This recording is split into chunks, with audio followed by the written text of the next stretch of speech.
Welcome back to Vadugai 360 channel.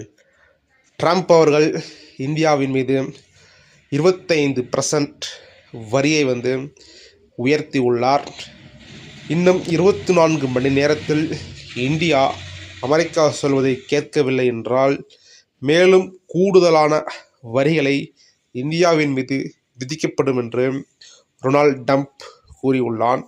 அது என்ன உள்நோக்கம் என்று பார்த்தோம் என்று ஆனால், இந்தியா ரஷ்யாவிடமிருந்து அதிக அளவு கச்சா எண்ணெயை கொள்முதல் செய்கின்றது. அதுக்கு ட்ரம்ப் என்ன சொல்கிறாருன்னு பார்த்தீங்கன்னா, இந்தியா அமெரிக்காவுடன் அதிக அளவு வர்த்தகம் செய்கின்றது, ஆனால் அமெரிக்கா இந்தியாவிடம் வர்த்தகம் செய்யும் அளவு மிக மிக குறைவு. இதனை பொருட்படுத்தும் வகையில் ரஷ்யா இந்தியா செய்யக்கூடிய இந்த ஒப்பந்தமானது ஒரு செத்த பொருளாதாரத்துக்கு சமம் என்று ட்ரம்ப் ஆனது அறிக்கை வெளியிட்டுள்ளது. மிகுந்த ஒரு அதிர்ச்சியை உருவாக்கியுள்ளது. ட்ரம்பை தொடர்ந்து ஐரோப்பிய நாடுகள் அனைத்துமே இந்தியா பக்கம் மிக கடுமையான தாக்குதலையும் கேள்விகளையும் எழுப்பிய வண்ணம் உள்ளன. என்ன உள்நோக்குன்னு பார்த்தீங்கன்னா, உக்ரைன் போர் நடக்கும் போதே இந்தியா ரஷ்யாவிடமிருந்து கச்சா எண்ணெய்களை கொள்முதல் செய்வதை ஆரம்பித்தது.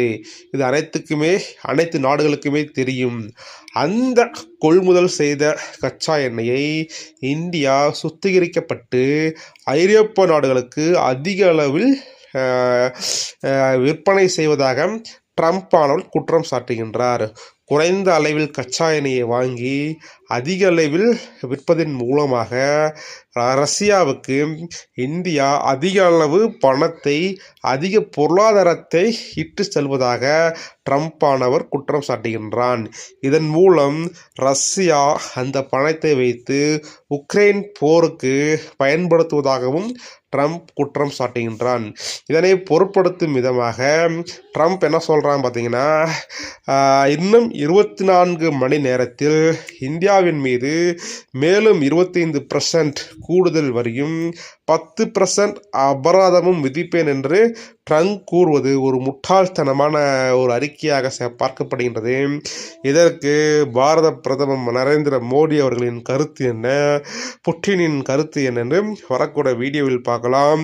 இதெல்லாமே சேர்த்து இந்தியாவின் மிகப்பெரிய ஒரு பொருளாதாரத்தை அசைத்து பார்ப்பதற்கு ட்ரம்ப் போடும் ஒரு கேவலமான செயலாக அரசியல் உள்நோக்கு உள்ளவர்கள் கருத்துக்களை பரிமாறிக்கொண்டு வருகின்றார்கள். எது எப்படி இருந்தாலும் பாரத பிரதமரின் அறிக்கையை பார்த்து கொண்டுதான்